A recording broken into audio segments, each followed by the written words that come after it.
does the administration deny that that second strike happened, or did it happen and the administration denies that Secretary Hegseth gave the order? The latter is true, Abe, and I have a statement to read for you here. President Trump and Secretary Hegseth have made it clear that presidentially designated narco-terrorist groups are subject to lethal targeting in accordance with the laws of war. With respect to the strikes in question on September 2nd, Secretary Hegseth authorized Admiral Bradley to conduct these kinetic strikes.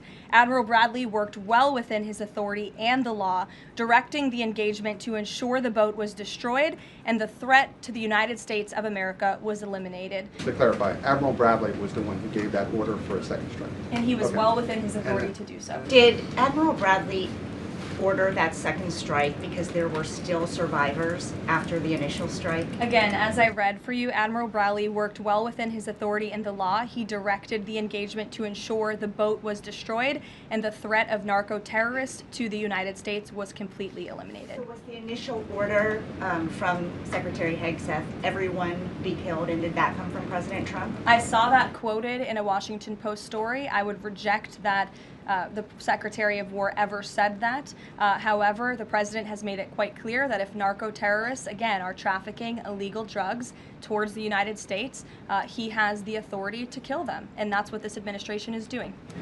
You said that that second strike was in full accordance with the law of armed conflict, but the Navy's own manual of law of war says that specifically firing on survivors from a wrecked vessel is an example of a war crime that's forbidden under U.S. law and the law of armed conflict.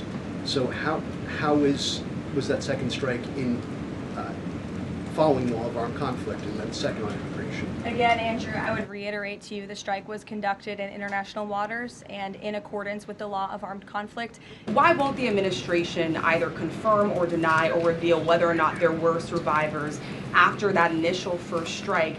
And what imminent threat would two survivors pose who were clinging presumably to the wreckage of that boat? Again, as I said, I think you guys are sort of not listening fully to the statement I've provided. Admiral Bradley worked well within his authority and the law, directing the engagement to ensure the boat was totally destroyed and the threat to the narco-terrorists, to the United States, was eliminated.